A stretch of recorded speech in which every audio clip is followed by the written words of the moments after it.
આજે આપણે આવી ગયા છે આણંદમાં તુલસી અને જે મોદી દાદા છે એવી રીતના એમનું સેમ લુક છે અંકલનું. તો આપણે એમની સાથે વાત કરીએ. નમસ્તે. નમસ્તે અંકલ. આપનું નામ અને એ જણાવજો અને કેટલા વર્ષથી છે આ તમારો બિઝનેસ? મારું નામ અનિલભાઈ ઠક્કર. પ્રોપર ગામ મારું જુનાગઢ.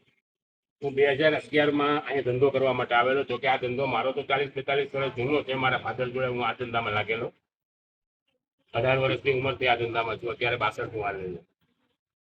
2011માં આણંદ મારા છોકરાઓને સ્ટડી માટે થઈને આવેલો. અહીં ધીમે ધીમે કરતા મારી પાણીપુરી પબ્લિકને માફક આવી ગઈ. એનઆરઆઈ કસ્ટમર મારા ખાસ બંધાઈ ગયા હાઇજેનિક ટેસ્ટના હિસાબે. એ પછી મને પબ્લિક એમ કહેતી કે સાહેબ નથી તમે મોદી સાહેબ જેવા દેખાવ છો. એટલે મને થોડો રસ પડ્યો. મેં એ રીતે કોશિશ કરી અને આજે તારીખમાં આણંદ વિદ્યાનગર તો નહીં પણ ગુજરાત ઇન્ડિયા બહાર પણ મોદી કાકા તરીકે ફેમસ છું.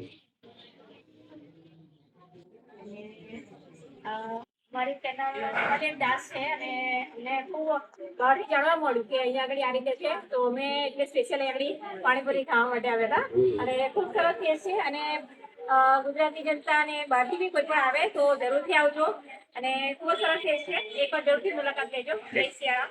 એક તો પાણીપુરી તો મારી પહેલેથી વ્યવસ્થિત રીતે પ્રખ્યાત હતી જ, પણ એમાં મોદી લુકના હિસાબે સોનામાં સુગંધ પડી. દૂર દૂરથી પણ પબ્લિક આવે છે. મારી જવાબદારી આ વધી ગઈ કે દૂરથી માણસ આવે એને સંતોષ થવો જોઈએ. એમ ના થાય કે ભાઈ મોદી સાહેબના નામે આપણે ગયા, સાહેબને જોઈને આવ્યા, પાણીપુરી ભંગાઈ ગયા, એવું ના થવું જોઈએ. મારી જવાબદારી થોડી વધી ગઈ હવે.